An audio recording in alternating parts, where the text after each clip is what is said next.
नमस्कार दोस्तों, BNA network के यूट्यूब चैनल पर आपका स्वागत है। मैं हूं कुलभूषण। आज बात करूंगा कर्नाटक राज्य की। कर्नाटक राज्य में चुनावी बिगुल बजने वाला है।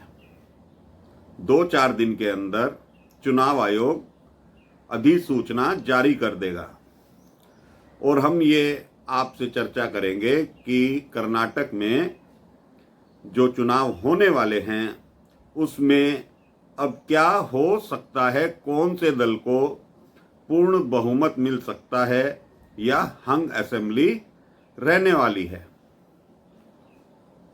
बात करेंगे पहले कांग्रेस की। कांग्रेस के राहुल गांधी ने ये घोषणा कर दी है कि वो कोलार से ही अपना चुनावी अभियान शुरू करेंगे। वैसे तो कांग्रेस पार्टी ने अपनी पहली उम्मीदवारों की लिस्ट जारी कर दी है। कोलार जो उन्होंने चुना है वो इसलिए चुना है कि उसी मुद्दे पर उनकी लोकसभा की सदस्यता रद्द हुई है। कोलार में ही राहुल गांधी ने जो बात कही थी कि सारे मोदी चोर हैं, अब वो कोलार से ही अपने चुनाव अभियान की शुरुआत करने वाले हैं। वहीं से वो श्री गणेश करेंगे। लेकिन अभी कुछ दिन पहले जब राहुल गांधी की सदस्यता खत्म नहीं हुई थी, वो एक रैली कर्नाटक में कर चुके हैं। वहां पर भी उन्होंने अदानी और मोदी का मुद्दा जोर शोर से उछाला था। अब कांग्रेस की स्थिति को समझते हैं। पिछली बार कांग्रेस को विधानसभा में 78 सीटें प्राप्त हुई थी और उसने जेडीएस के साथ मिलकर सरकार बनाई थी। मुख्यमंत्री जेडीएस के थे कुमार स्वामी। अब जो राष्ट्रीय अध्यक्ष हैं कांग्रेस पार्टी के, वो अनुसूचित जाति से आते हैं, मल्लिकार्जुन खड़गे, और वो कर्नाटक के ही हैं। अब देखना बड़ा दिलचस्प होगा कि खड़गे कांग्रेस पार्टी को वहां कितनी मजबूती दे पाते हैं या सरकार बनवा पाते हैं या नहीं, क्योंकि राष्ट्रीय अध्यक्ष भी कांग्रेस के कर्नाटक से ही हैं और राहुल गांधी का मुद्दा भी अब जोर शोर से चल रहा है। अब दिलचस्प मुकाबला होने वाला है कांग्रेस में, जेडीएस में और भारतीय जनता पार्टी में। तो कांग्रेस की मैंने अभी बात करी। राहुल गांधी अपने आप को शहीद के रूप में वहां प्रोजेक्ट करेंगे और खड़गे अनुसूचित जाति का होने का लाभ लेने की कोशिश करेंगे, जबकि पार्टी के कर्नाटक के अध्यक्ष डीके शिव कुमार भी मजबूती के साथ वहां ताल ठोक रहे हैं। उनका भी एक स्वप्न है कि वो कर्नाटक के मुख्यमंत्री बन जाएं। अब बात करता हूं जेडीएस की। जेडीएस भारत के पूर्व प्रधानमंत्री देवगौड़ा, ये उनकी पार्टी है। पिछली बार कुमार स्वामी के नेतृत्व में सरकार बनी थी। जेडीएस ने वहां पर 37 सीटें जीती थी और कांग्रेस से हाथ मिलाकर उन्होंने सरकार का गठन किया था। लेकिन कुछ माह के बाद ही येदियुरप्पा ने कांग्रेस को तोड़ने का प्रयास किया, या भाजपा ने कहिए तोड़ने का प्रयास किया, और भाजपा वहां सरकार बनाने में सफल हो गई थी, क्योंकि पिछली बार भाजपा की वहां 104 सीटें आई थी।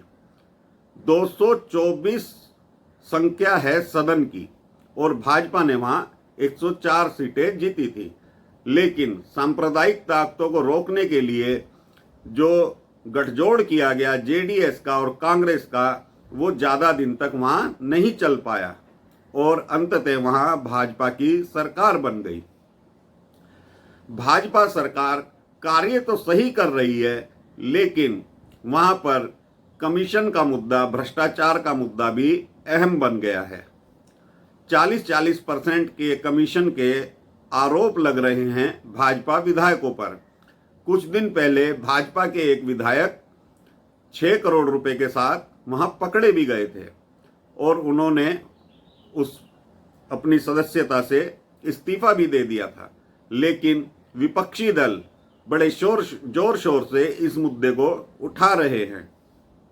अब देखना ये होगा कि जेडीएस, और ये भी बता दूं आपको, जेडीएस ने बीआरएस के साथ वहां समझौता किया है, जो तेलंगाना के मुख्यमंत्री केसीआर की पार्टी है।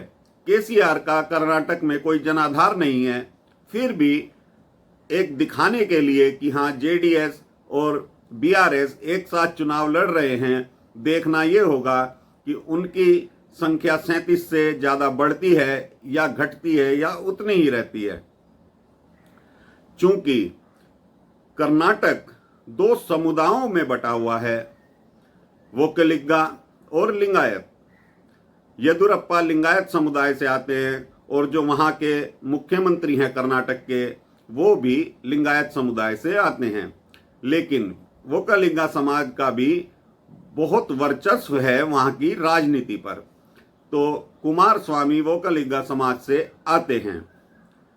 अब देखना यह होगा कि भाजपा दोबारा सत्ता प्राप्त करती है या नहीं करती है। उसके लिए नरेंद्र मोदी और अमित शाह पिछले 2 महीने से कर्नाटक का दौरा कर रहे हैं। जितनी उपलब्धियां कर्नाटक सरकार ने इन 4 वर्षों में की हैं, वो तो काबिले तारीफ है, लेकिन भ्रष्टाचार भी वहां एक अहम मुद्दा है। अभी 5-6 दिन पहले ही प्रधानमंत्री ने वहां मेट्रो रेल का भी उद्घाटन किया और सफर भी किया। तो ये कहना तो उचित होगा कि प्रधानमंत्री मोदी की जो योजनाएं चल रही हैं कर्नाटक के अंदर, वो इतनी काबिले तारीफ हैं और मोदी की रैलियों में भीड़ की उपस्थिति भी दिखा रही है कि वहां पर भाजपा की सत्ता वापसी हो सकती है। अमित शाह जो भारत के गृह मंत्री हैं, वो भी लगातार मठों और मंदिरों में जा रहे हैं, क्योंकि राजनीति का केंद्र कर्नाटक में मठ और मंदिर ही हैं। अभी मैंने जिक्र किया लिंगायत समुदाय और वोक्कलिगा समाज, ये 2 परंपराएं जो कर्नाटक को चुनाव में प्रभावित करती हैं। इसीलिए अमित शाह दोनों समुदायों के मठों में अपनी हाजिरी लगा चुके हैं और भाजपा ने वहां पर अयोध्या की तर्ज पर राम मंदिर का निर्माण का भी निर्णय लिया है और उसके लिए कुछ फंड की भी सरकार की तरफ से व्यवस्था की है। लेकिन अभी 3 दिन पहले ही भाजपा ने एक दांव और चला है। वहां पर मुस्लिमों को 4% आरक्षण दिया जाता था, वो कैबिनेट ने, कर्नाटक कैबिनेट ने समाप्त कर दिया है और वो 4% आरक्षण 2-2% वोक्कलिगा समाज और लिंगायत समुदाय में बांट दिया है। इससे भाजपा की शक्ति और ऊर्जा में बढ़ोतरी की संभावना है। अगर हम बेंगलोर सिटी की बात करें तो वहां पर जाम की समस्या, जनसंख्या की समस्या और साफ सफाई की समस्या अहम मुद्दा बनने जा रहा है और भाजपा के खिलाफ भ्रष्टाचार भी अहम मुद्दा होने जा रहा है। लेकिन हम ये कह सकते हैं, जो अभिदान वहां के मुख्यमंत्री ने चला है कैबिनेट में, 4% मुस्लिमों का आरक्षण खत्म कर दिया है और अब मुस्लिमों को जो आरक्षण दिया जाएगा वो ईआरएस कोटे के तहत दिया जाएगा, ना कि धर्म के आधार पर। तो वोक्कलिगा समाज और लिंगायत समुदाय 2-2% जो इनको आरक्षण दिया गया है, तो भाजपा इससे वहां मजबूत दिखाई दे रही है। कांग्रेस की वहां अपनी उलझने भी हैं। डीके शिव कुमार और जो कांग्रेस के राष्ट्रीय अध्यक्ष हैं मल्लिकार्जुन खड़गे और पूर्व मुख्यमंत्री सिद्धरमैया, इनके भी गुट वहां बटे हुए हैं। मल्लिकार्जुन खड़गे पिछली बार लोकसभा का चुनाव अपने ही क्षेत्र से हार गए थे, वहां पर भाजपा विजय हुई थी। अब भाजपा के लिए अपना गढ़ बचाए रखना बहुत बड़ी चुनौती है। लेकिन एक बात जो और है, जो प्रभावित करने वाली है, वो है पीएफआई का मुद्दा। गृह मंत्रालय, भारत सरकार ने पीएफआई पर बैन लगा दिया है। तो पीएफआई और हिजाब का जो मुद्दा कर्नाटक में चल रहा था, कर्नाटक से ही उठा था, उससे भी धर्म के आधार पर वोट की राजनीति बंटने वाली है। मुस्लिम वोट जेडीएस और कांग्रेस में बंटता हुआ दिखाई दे रहा है, जबकि हिंदू समाज उसमें ये कह सकते हैं कि कुछ वोकालिंगा जो भाजपा को समर्थन नहीं करता अब भाजपा की तरफ दिखाई दे रहा है, क्योंकि 2% का आरक्षण वोकालिंगा समाज को भी दिया गया है। राम मंदिर का निर्माण भी किया जा रहा है और हिजाब मुद्दे से भी राजनीति बहुत गरमाई हुई है। तो भाजपा के लिए अभी वहाँ प्लस की स्थिति है, लेकिन एक डिमांड जो भाजपा के वर्करों की है वो यूपी के मुख्यमंत्री योगी की है कि योगी की रैली ज़्यादा से ज़्यादा कराई जाए, और भाजपा के कार्यकर्ता वहाँ डिमांड कर रहे हैं कि जो बासवराज बोम्मई हैं कर्नाटक के मुख्यमंत्री, उनको भी योगी की तरह शासन करना चाहिए, क्योंकि पिछले दिनों हिजाब के मुद्दे पर एक भाजपा कार्यकर्ता की हत्या कर दी गई थी, जिससे कार्यकर्ताओं में रोष है। लेकिन जेपी नड्डा और अमित शाह ने अपने कार्यकर्ताओं की मीटिंग लेकर उनका गुस्सा शांत कराने की कोशिश की है। पिछली बार भी मुख्यमंत्री योगी उत्तर प्रदेश के, उन्होंने कई जनसभाओं को संबोधित किया था और भाजपा के पक्ष में माहौल को करा था। मोदी से ज़्यादा प्रभावी वहाँ योगी की डिमांड है। योगी को लोग वहाँ पसंद करते हैं और यूपी के योगी मॉडल को वहाँ के लोग और कार्यकर्ता बहुत ज़्यादा पसंद करते हैं। तो अब दिलचस्प ये होगा कि योगी वहाँ कितनी रैली करते हैं। प्रधानमंत्री नरेंद्र मोदी का वहाँ पर एक अपना अलग ही जलवा है और अमित शाह भी कार्यकर्ताओं से हर हफ्ते मीटिंग कर रहे हैं। लेकिन भ्रष्टाचार का मुद्दा बीजेपी के लिए वहाँ खतरे की घंटी है, लेकिन कांग्रेस की भी समस्या वहाँ पर कम नहीं है। कांग्रेस में गुटबाजी मुखर है। अब देखना ये होगा कर्नाटक में क्या भाजपा दोबारा से सत्ता प्राप्त करेगी। हाँ, येदियुरप्पा को जब मुख्यमंत्री पद से हटाया गया था तो थोड़ी नाराजगी कार्यकर्ताओं में थी, लेकिन फिलहाल जो मुख्यमंत्री हैं वो लिंगायत समुदाय से ही आते हैं। लिंगायत का वोट बैंक 99% भाजपा को ही जाता रहा है और येदियुरप्पा भी अब खुलकर अपनी नाराजगी छोड़कर भाजपा के पक्ष में प्रचार करते हुए दिखाई दे रहे हैं। हो सकता है कि उनके पुत्र को भी अगर भाजपा की सरकार बनती है तो उसमें मंत्री या उच्च पद कोई दिया जाए। और जेडीएस की जहां तक मैं बात करूं, जेडीएस का प्रभाव सीमित क्षेत्र तक है। वोकालिंगा समाज जेडीएस को समर्थन करता आया है, लेकिन प्रधानमंत्री मोदी और मुख्यमंत्री योगी की वजह से हिंदू समाज के रूप में वोकालिंगा समाज अगर वोट करता है तो भाजपा की जीत तय है।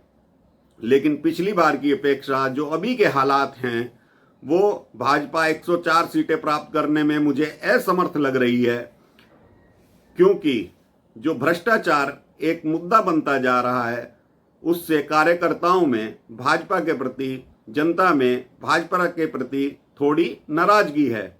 लेकिन मोदी का नेतृत्व और योगी की डिमांड अगर ये दोनों भाजपा वहाँ पूरी कर देती है तो हो सकता है भाजपा फिर से सत्ता में आ जाए। लेकिन जेडीएस जो किंग मेकर रहती है या किंग बनती है वो भी पूरी ताकत लगाए हुए है। अगर जेडीएस और कांग्रेस फिर से सत्ता में हाथ मिलाकर सत्ता में आती है तो वो भी आश्चर्य की बात नहीं होगी। लेकिन अभी चुनाव में 1 महीना बाकी है।